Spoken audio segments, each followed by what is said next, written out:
በቃ ሂዱ ፈለን ያው እንደዚህ እንድትሆኑ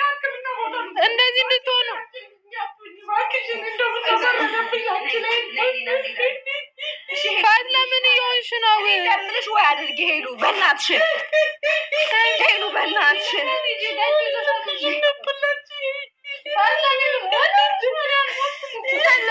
ምንድነው የምትይው? አንቺ እኮ የምትይው ነገር ሁሉ ማይመስል ነው። በማርያም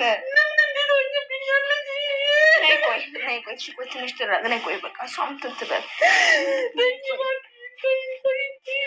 ተረጋጋ። ቆይ ትንሽ እሷም ይሄ ነገር እንዴት እንደዚህ ሊሆን ቻለ? እሺ ምንድነው እሷ የምትለው? እሺ ተረጋጊ በቃ በእናትሽ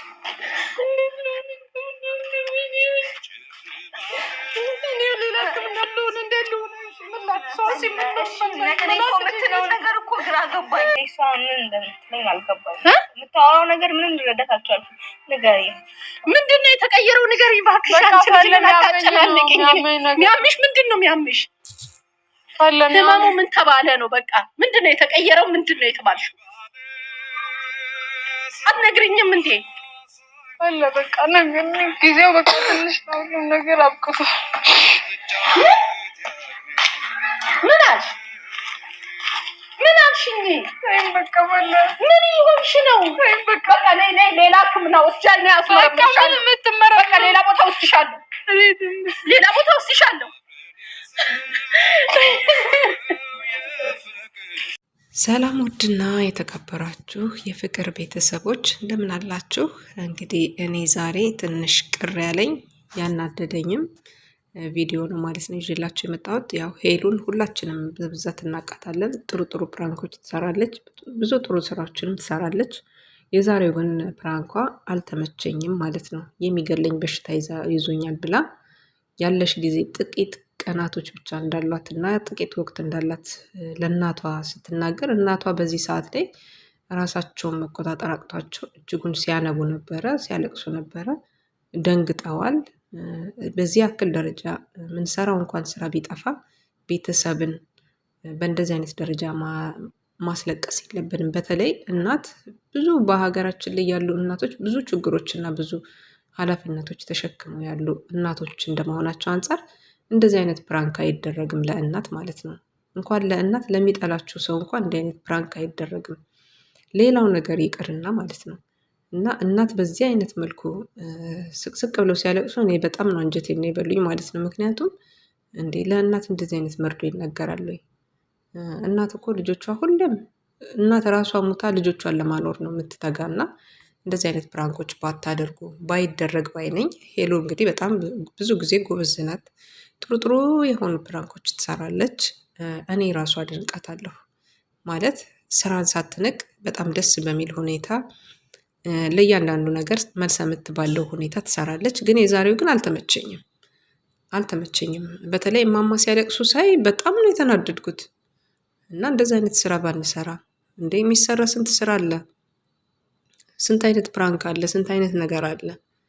ያውም በበሽታ በሰውነት ላይ በራስ ላይ ማማረት፣ ኧረ በጣም ነው እጅግ በጣም የሚያስጠላው። እና እንደዚህ አይነት ፕራንኮች ይቅሩብን። እጅጉን በጣም ነው እማማ ያሳዘኑኝ።